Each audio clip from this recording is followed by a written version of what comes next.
David, you've talked about the idea of post-labor economics in your videos, and I'm intrigued to discuss its relevance to ERP organizational change, if we may. So, how could the shift to post-labor economics affect businesses in their ERP or business systems? And actually, David, you may want to start out by defining post-labor economics for our listeners, if you Yeah. would. Yeah, thanks. Yeah. So, right now, the way that economics work is there's a relationship between workers, laborers, businesses, and the government. Those are kind of the three primary actors. You might also say that banks or financial institutions are kind of the fourth actor, but from a labor perspective, it's not necessarily directly relevant. But we're already seeing some of this happening out in the industry where call centers are kind of the first departments that are not necessarily being shuttered, but we're seeing, 90% of the department being laid off in some cases. And then on the industrial front, the other podcast I was listening to, the goal is to have basically every factory be a lights out factory. And so, if you can replace many or most of your frontline workers, then, that's going to really change a lot. That's going to really fundamentally change the labor market landscape. And as it is today, so I and others have done some experiments. I think it was Goldman Sachs or whatever published a similar thing where they basically concluded that 25% of jobs today are already vulnerable to AI, and it could be 70%, as soon as 2030. Mhm. And so there will probably always be some kinds of labor that are just ideal for humans to do. And we don't have to get into the specifics unless you want to. But, when most of the economic productivity comes from machines and those machines are owned by corporations, that really kind of cuts out the human labor aspect. Mhm. And so that's going to really kind of fundamentally change the relationship that corporations have to human labor. It's going to change the relationship that consumers and voters have to businesses. And that is the overall context of what I mean by post-labor economics, is the greatest constraint placed on corporations today. The biggest bottleneck is human labor, right? It's one of the most expensive aspects of business. And so on the one hand, what I expect to see is that with the rise of AI and machines, we're going to see this just unprecedented amount of economic productivity where the price of goods and services just is cratered. It goes way down because that's what technology typically does over time, is that it lowers the cost of goods and services. At the same time, it's going to liberate a lot of us from the desk jobs and whatever else. But there's a lot to renegotiate in terms of the relationship that we have between what is the government's role? What is the voters and the laborers' role? And what is the business's role in doing all this? Because and something that a lot of people point out, it's like, well, if all the laborers lose their jobs and they have no income, then they can't buy anything from the companies anyways. So then we're back to square one. And so I don't know how it's going to shake out, but this is the trend that I see. And in terms of what it does for organizations on an individual level, obviously, if you reduce your employee headcount by 90% in the long run, there's a whole lot that's going to change in terms of who's left. How do you pay them? And how does your relationship change to your consumers, to the government? And so there's a lot to unpack there. Speaking of how do you pay them, David, that's exactly, there is a lot there, and it's such a fascinating topic. So I want to kind of drill down a little bit further and ask you two more, Sure. maybe not so common questions in that regards. But as you'd mentioned, if AI can fundamentally change the relationship between human labor and business, how might redistributive policies such as universal basic income impact businesses and ERP and business systems?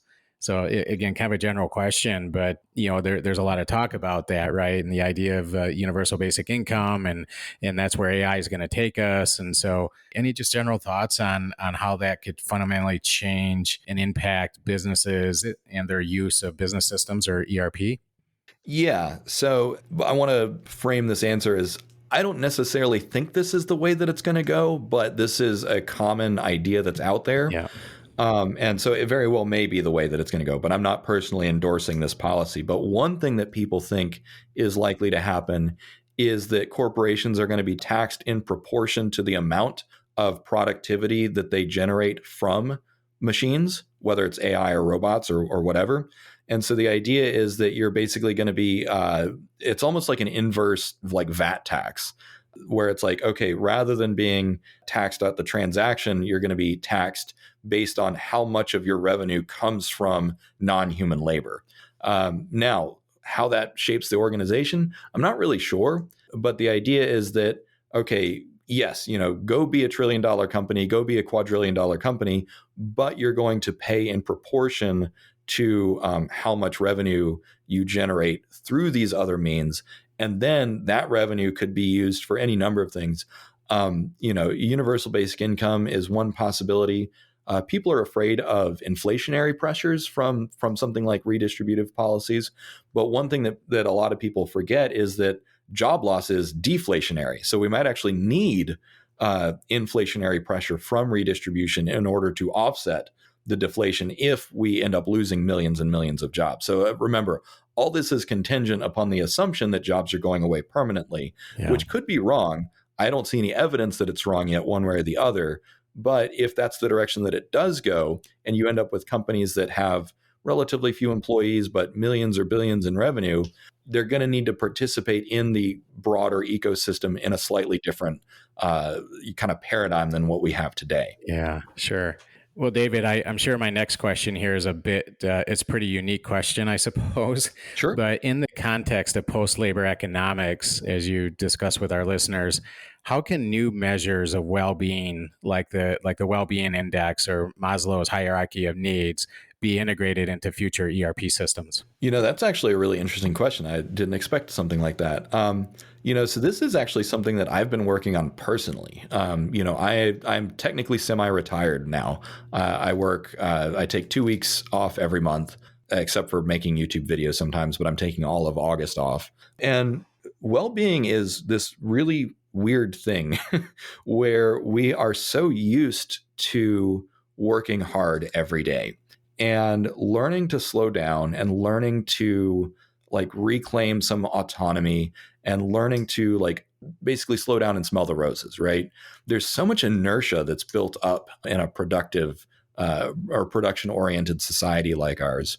And so, in terms of how do you measure it, right? One of the best, frameworks, I'm a big fan of frameworks, is Roger Walsh's therapeutic lifestyle changes, TLC. So he created this framework of 8 lifestyle changes that you can do that gear you towards well-being. And I'm not going to be able to remember all of them off the top of my head, but it's time with friends and loved ones, rest and relaxation, time spent on hobbies, time spent in nature, spirituality or religion, those sorts of things. So that it's this inventory of like 8 areas in your life that you can invest in.